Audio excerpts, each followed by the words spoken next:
하나님 말씀은 마가복음 1장 35절에서 39절까지 말씀을 제가 봉독하겠습니다.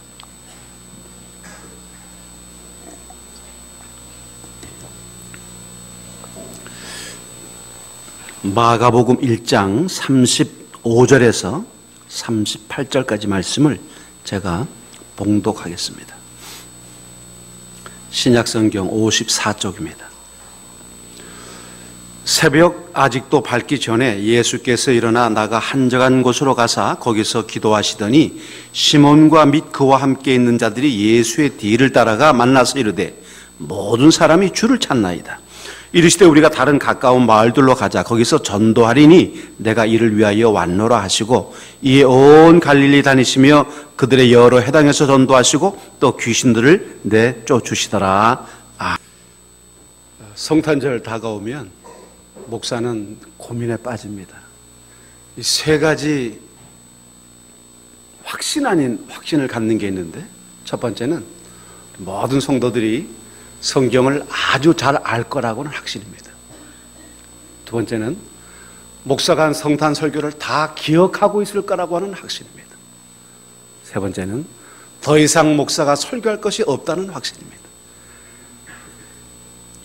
성탄 설교를 한 200번은 넘게 한 것 같은데, 또 목사에게 제일 아주 이거 죽었다 하는 게 뭐냐면, 이제 주일 지나서 월요일이 24일, 화요일이 25일, 그리고 수요일 그냥 수요일.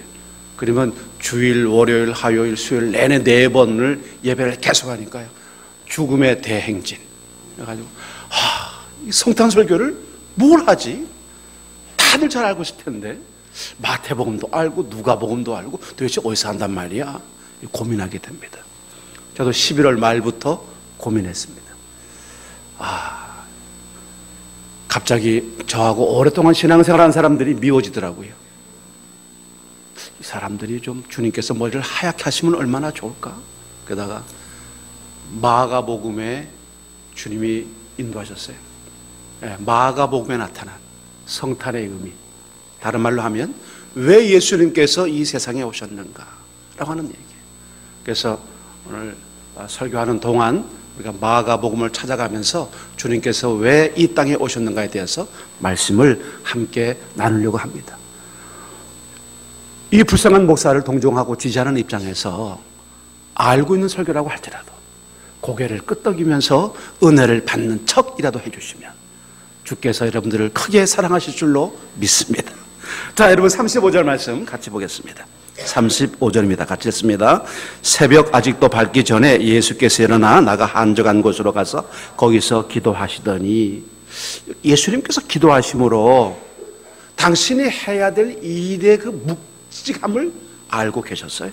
새벽 아직도 밝기 전에 예수께서 일어나서 한적한 곳으로 가서 거기서 기도하시더니, 여러분 예수님께서는 이 35절 전에 안식일 사역을 하시고 계셨습니다. 하루 종일 일을 하셨어요.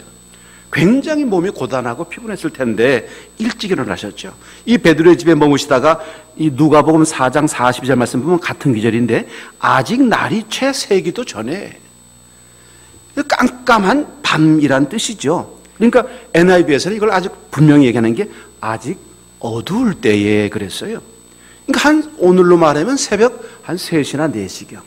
그리고 그 당시 이 갈릴리 집은 다들 사람들이 살기가 어려우니까요, 방 한 칸에 10명도 살고 20명도 살고 그랬어요. 거기서는 기도할 수가 없습니다. 그리고 집들이 옹기종기 모여 있으니까 기도를 하시기 위해서는 다른 곳으로 찾아 나가셨어야 됐어요.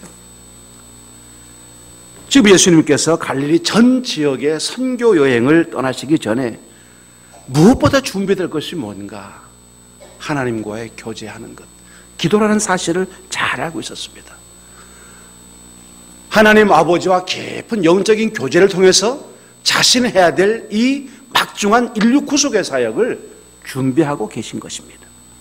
한적한 곳에, 그리고 조용한 시간에 주님 앞에 나왔습니다. 예수님께서는 기도의 끈을 놓치지 않았습니다. 자신의 사역 중에서 가장 중요한 터닝 포인트에서는 항상 기도하셨다는 것을 강조하고 있습니다. 예수님께서 12제자를 세우실 때, 겟세마네 동산에 올라가셔서 십자가의 사건을 맞이하실 때,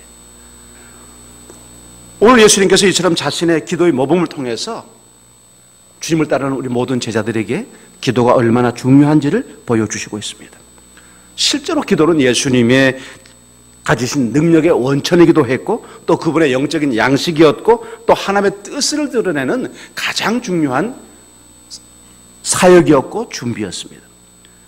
여러분, 그런 면에서요, 참 재밌는 글을 제가 하나 가지고 왔어요.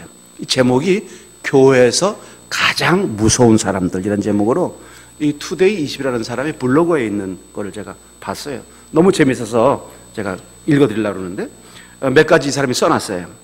교회에서 제목이 가장 무서운 사람들입니다. 첫 번째, 새벽 기도에 오래도록 한 번도 빠지지 않고 참석한 집사님의 눈길이 무섭습니다. 그분의 머릿속에는 새벽 기도에 빠진 목사와 장로들에 빠진 횟수가 날짜가 정확하게 기록되어 있습니다. 두 번째, 11조를 정확하게 꼬박꼬박 하는 신자의 눈길이 무섭습니다. 그분의 머릿속에는 11조를 빼먹거나 제대로 하지 않은 동료 신자들의 목록이 빼곡히 들어 있습니다. 세 번째, 40일 금식 기도를 다녀온 권사님의 눈길이 무섭습니다. 그분의 시선에는 너는 왜 금식 기도를 하지 않느냐는 무언의 질타가 섞여 있습니다. 네 번째, 크고 건강한 교회를 다니는 성도가 무섭습니다. 그분의 말투에는 작고 별 볼 일 없는 교회를 다니는 사람들에 대한 우월감이 넘쳐납니다. 다섯 번째, 신학 박사학위를 받은 목회자가 무섭습니다. 그분 앞에 서면 모든 사람들이 종류별로 차곡차곡 분류되어 버리고 맙니다. 여섯 번째, 성도 수가 제법 되는 교회 목사들이 무섭습니다. 그분의 권위와 무게가 엄청난 압박으로 성도들을 찌그러뜨립니다. 근데 이걸 보면서 저는요, 반대로 생각을 한 거예요. 뭐 무슨 기도를 했어야 비판을 받지?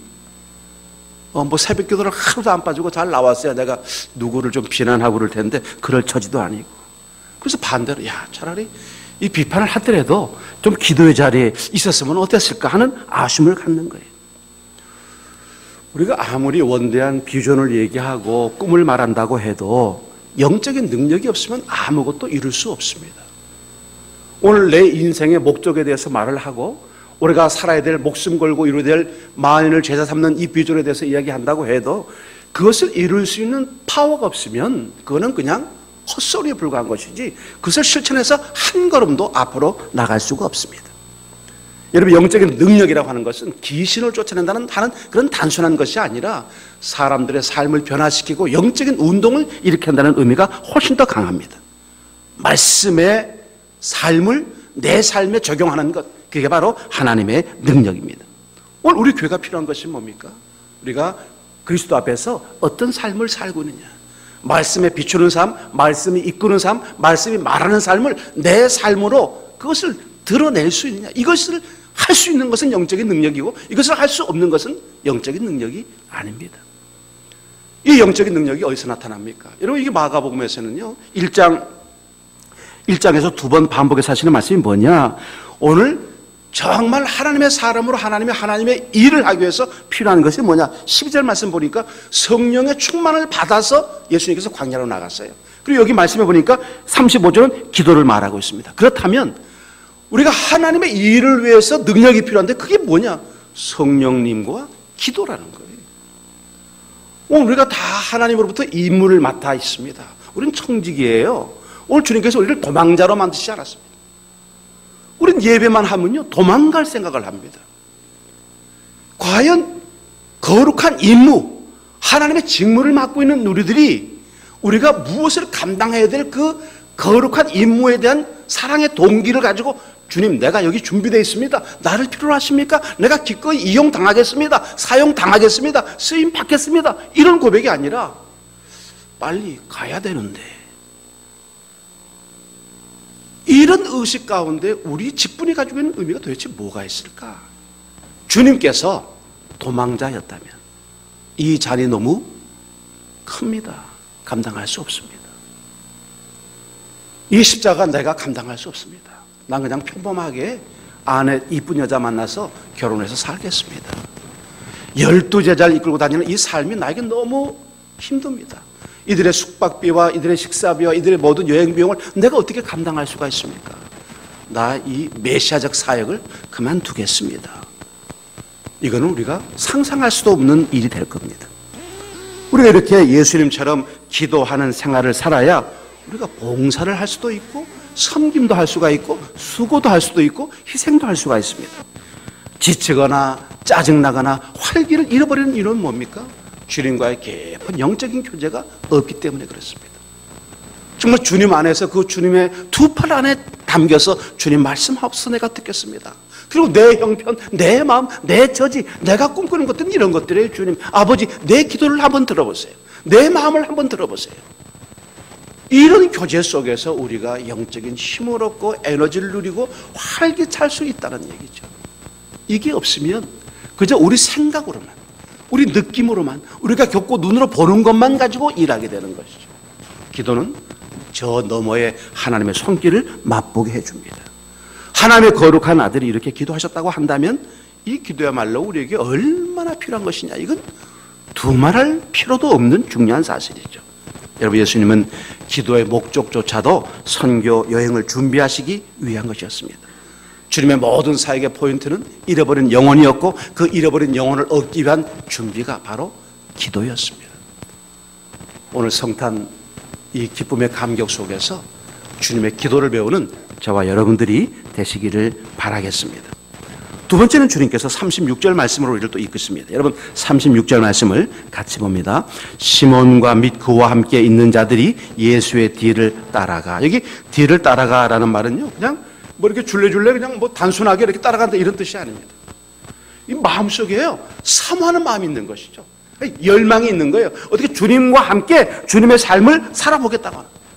그래서 책에 보면 이런 말이 있어요. 아주 성가실 정도로 찾고 있다. 이렇게 돼 있어요. 그러니까 주님을 너무 흠모하는 거죠. 그냥 누가 봐도 야, 저 사람은 주님을 사랑하는 사람이야. 참 주님을 사랑하는구나. 이 사람의 우선순위는 다른 게 아니고 그냥 주님 사랑하는 것, 주님을 따르는 것, 주님과 함께하는 것, 이게 최고 우선순위라고 하는 걸 누가 봐도 알 수 있다. 이게 바로 주님을 따르는 사람들의 특징입니다. 여러분, 여기 시몬 베드로를 비롯해서 제자들의 예수님에 대한 순수한 열정을 증거해주는 말일 수가 있어요. 주님을 얼마나 사랑했는가, 얼마나 따랐는가. 물론 좀 몰상식하게 너무 지나치게 어떤 인간적인 입장에서 주님으로부터 뭘 얻으려고 물질적인 것이나 현실적인 것이나 이런 것들을 얻으려고 좀 몰상식한 행동을 할 수도 있었을 거예요. 그러나 중요한 것은 여러분, 주님은 자기 일을 따르는 자들을 제자로 세우시고 함께 팀 사역을 하시고 그들로 하여금 다음 세대를 맡게끔 해 주셨다는 거예요. 우리 JDM이 제자 훈련을 하고 제자 사역을 하고 제자를 켜서 그 제자로 하여금 더 다른 제자를 낳는 재생산 사역을 가장 중요한 사역으로 여깁니다. 우리는 가르치는 일을 잘하는 사람을 원하지 않습니다. 교수에 탁월한 사람, 강의를 잘하고 설교를 잘하는 사람을 원하는 게 아니고요. 제자를 키우는 사람, 그 제자로 재생산하게 하는 사람을 원하는 겁니다. 설교 잘하고 강의 잘하면요, 박수 받죠. 아, 참 잘합니다. 훌륭합니다. 아, 은혜 받았습니다. 그러나 그는 그 시대에 자기의 명예와 인기를 얻는 것이고요.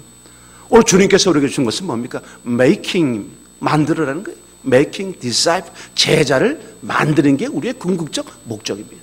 중요한 건 이거예요. 목사님이 설교를 얼마나 많이 했습니까? 강의를 얼마나 많이 했습니까? 중요한 게 아니고요. 제자가 있습니까? 당신의 제자가 지금도 제자를 키우고 있습니까? 이게 우리가 물어볼 이야기죠. 여러분, 여기서 중요한 것은 주님이 구속사역을 혼자 하신 것이 아니고 이 제자들을 양육하고 훈련시켜서 그 일에 동참했다는 거예요. 주님께서 왜 세상에 오셨는가? 자신의 빛나는 삶을 우리에게 태양처럼 보여주기 위해서 오신 것이 아니다. 제자 삼는 일을 위해서.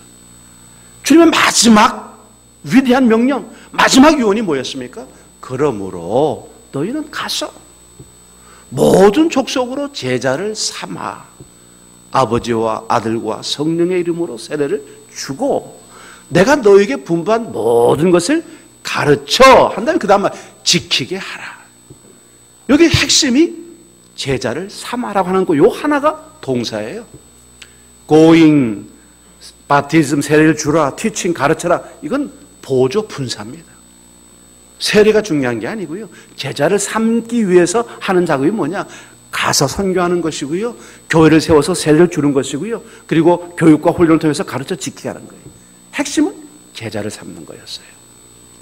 오늘 주님께서 이 땅에 오신 것은 무엇인가? 바로 제자 삼는 사역을 위해서 오신 겁니다. 오늘 우리의 존재 목적이나 우리 한제 채플의 존재 목적이 무엇이냐? 바로 선교 명령, 이 위대한 제자 삼는 사역을 말하는 것이죠. 그리고 우리에게 필요한 건 뭐냐?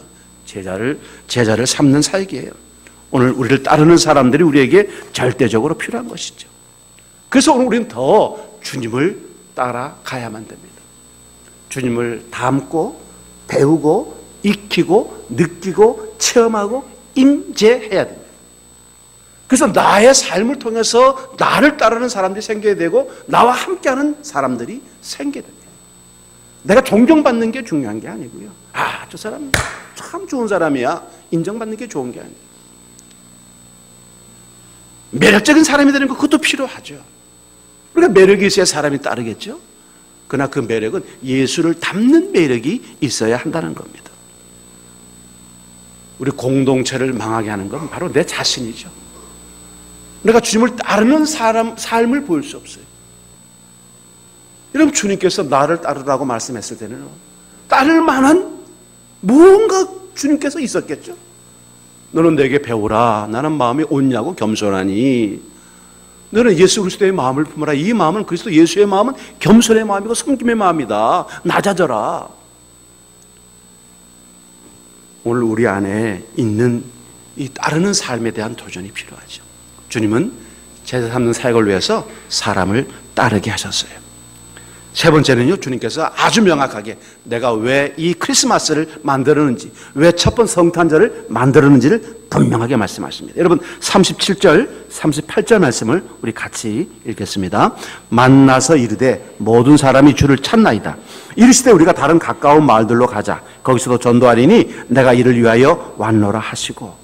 여기 모든 사람이 주를 찾나이다라는 말은요, 이 베드로의 집 앞에 있었던 사람들, 그러니까 이 베드로의 장모가 열병 걸려서 있었을 때 예수님께서 고쳐주셨어요.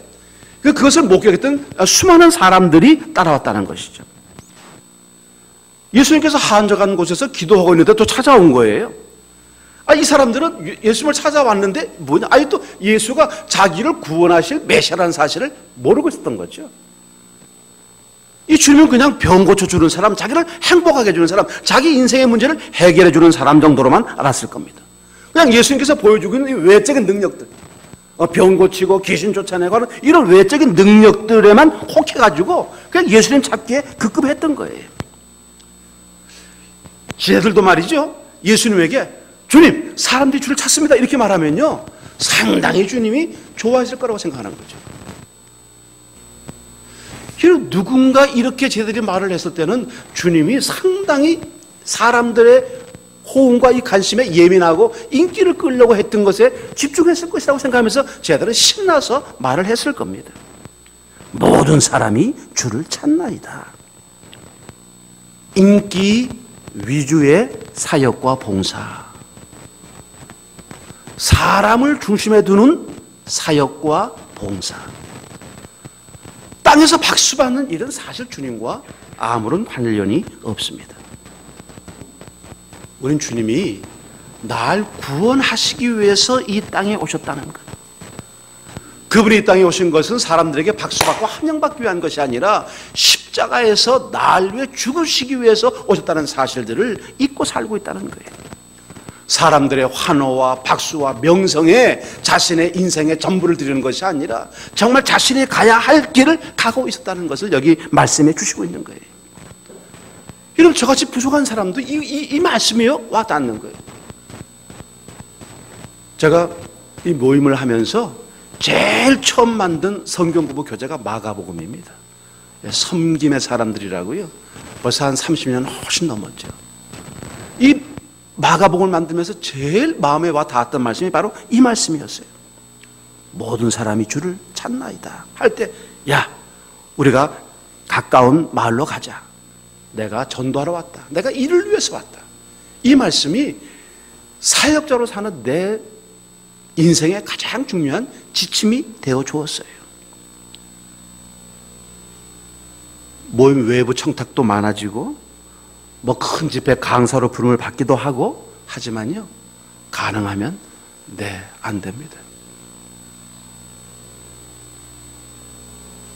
나이가 이제 60이 넘어가니까요, 이제 일할 수 있는 시간과 범위가 점점 좁혀드니까 시간이 아까운 거예요. 가능하면 모임 학생들한테, 아이들이 10명이 앉아 있어도 거기서 내가 제자 삼는 일에 대해서 강의하고 가르치고 보여주는 것이 훨씬 가치 있다. 1000명을 앉혀놓고 설교하는 위대한 설교자가 되는 것보다 10명을 앉혀놓고 제자 훈련을 시키는 이 시간이 훨씬 나에겐 필요한 시간이다. 이런 마음이 점점 드는 거예요. 해가 갈수록요, 그 마음이 점점 더 다가져오는 것이죠. 큰 집회 높은 강단에서 모든 사람들이 환호를 받으면서 하는 설교보다는 조그마한 음악집에서 다 떨어진 책상 위에서 아이들의 성경책을 펴놓고 하나하나 말씀을 가르치면서 주님의 삶을 가르치는 것이 바로 내가 해야 될 역할이다 하는 것이 요즘 솔직한 내 심정입니다. 여러분, 간사 이 신앙 고백 가운데 이런 항목이 있어요. 만인을 그리스도의 제자로 삼으라는 주님의 위대한 명령이 나의 비전이며 내 삶의 목적이 되었기에 이 일에 부름을 받았다. 내 생애를 제자 훈련과 재생산 사역에 바치는 것이 나의 목표이다. 이것이 오늘 JDM 간사들의 간사 비전 가운데 하나입니다. 다른 가까운 마을로 가자. 이제 주님께서는 갈릴리 지방의 각 동네와 각 마을로 다니면서 이 선교사역, 전도를 하시기 위해서 결단하신 겁니다. 여러분에게 주님은 일반 사람들처럼 사람들의 인기를 끌거나 아니면 세상적인 어떤 가치와 박수를 받기 위해서, 환대를 받기 위해서, 또 부귀와 영화를 누리기 위해서 일하고 있다는 것이 아니라는 것을 너무나 명확하게 가 있다는 얘기예요. 우리가 누구를 바라보고 하나님을 향해서 걸어나가고 있고 누구를 바라보고 이 공동체를 섬기고 있느냐는 거예요.